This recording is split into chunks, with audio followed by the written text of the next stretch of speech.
De poco se habla tanto y se conoce menos de los derechos humanos. Los derechos humanos son un conjunto de derechos que todas las personas tenemos solamente porque somos personas. Es decir, da igual a qué raza pertenezcamos, qué color de piel tengamos, qué religión profesemos, por ahí no profesamos ninguna, nuestras posiciones políticas, si nos portamos bien o mal en la vida, todos tenemos derechos humanos. Y el Estado es el responsable de respetar esos derechos y de garantizarnos efectivamente esos derechos. El Estado tiene por función esencial respetar y garantizar los derechos humanos. Y entonces todos los poderes del Estado deben hacerlos. A veces tenemos un concepto muy restringido de derechos humanos. Se piensa en derechos humanos solo cuando, por ejemplo, una persona sufre un maltrato en una comisaría. Pero no es solamente eso. Cuando vas al hospital y no te dan los medicamentos que necesitas, hay una violación de derechos humanos. Cuando no te dan la educación que es necesaria, hay una violación de derechos humanos. Cuando tus derechos laborales no son respetados, hay violación de derechos humanos. Por eso es muy extraño que alguien diga, a mí los derechos humanos no me interesan o no me importan.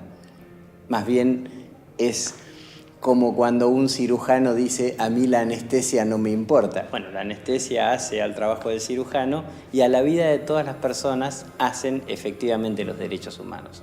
¿Cuáles son esos derechos humanos?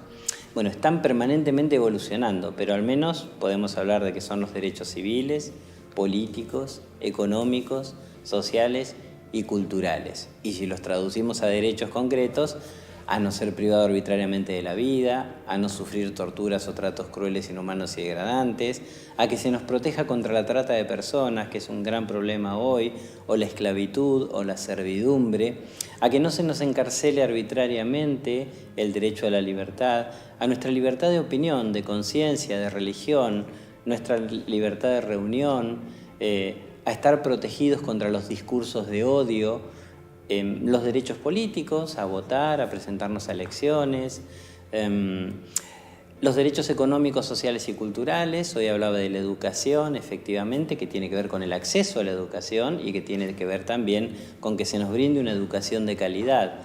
Los derechos a la salud, los derechos laborales y los derivados de la relación laboral. Todos esos son derechos humanos y están profundamente conectados. El Estado no puede decir que nos garantiza uno y que se desentiende de garantizar los otros. Por ejemplo, si yo no tengo el derecho a la vida, obviamente que no voy a poder disfrutar de ninguno de los otros derechos. Pero no es tan solo ese el ejemplo. Si no tengo educación, capaz que voy a tener menos posibilidades de disfrutar mis derechos políticos. Si no tengo alimentación, difícilmente voy a poder disfrutar de mi derecho a la educación. Los derechos humanos son todos fundamentales, todos. Y el Estado debe respetar y garantizar efectivamente a todos.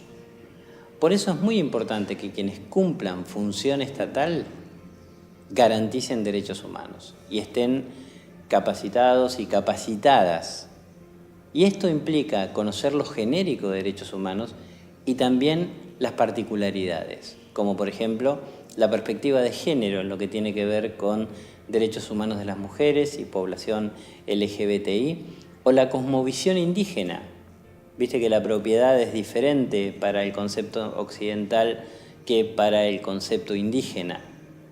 Para una persona que pertenece a un pueblo indígena, la propiedad está relacionada directamente con su vida, porque el sentido de propiedad no es el nuestro, el de los occidentales, sino que es el de una persona que siente que en ese lugar, además, están sus antepasados, está su relación directa con la tierra. El ambiente para un pueblo indígena es fundamental.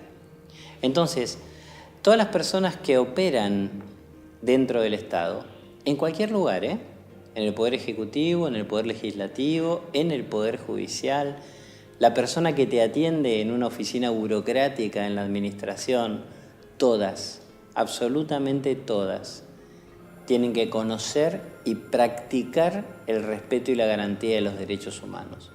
Porque cuando no lo hacen, están violando derechos humanos. Yo soy docente en una universidad pública.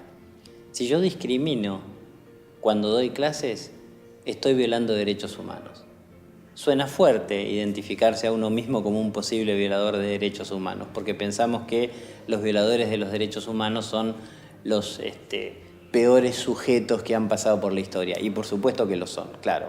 Son los que cometieron crímenes contra la humanidad como los que se cometieron durante la dictadura militar en nuestro país. Pero todas las personas que trabajamos en el Estado tenemos un enorme privilegio, pero una gran responsabilidad. Y la responsabilidad es equivalente a ese privilegio.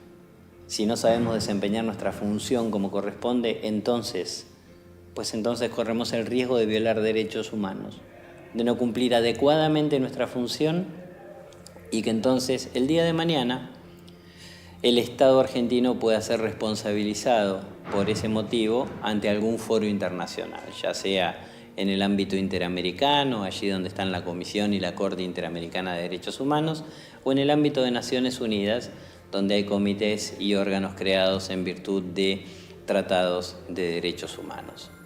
El concepto de derechos humanos, además, evoluciona todo el tiempo.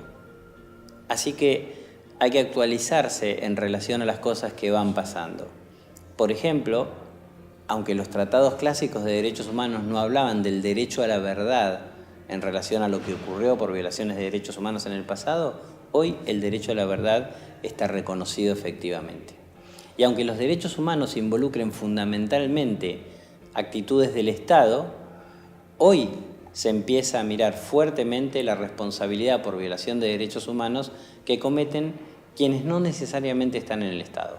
Por ejemplo, las empresas transnacionales o empresas que no son transnacionales, pero que tienen a su cargo un montón de personas y que entonces pueden someterlas a trabajo esclavo, por ejemplo. Eso es una violación de derechos humanos. Y naturalmente, la discriminación y la violencia en contra de las mujeres, en el ámbito público o en el ámbito privado, constituyen efectivamente violaciones de derechos humanos a las cuales hay que hacer frente. Los derechos humanos, además, son la manera de tener una sociedad mejor. ¿Quién puede estar en contra de que las personas tengan educación, salud, trabajo, de que no se las torture, de que no se las discrimine? Un mundo efectivamente así estaría bárbaro, ¿no?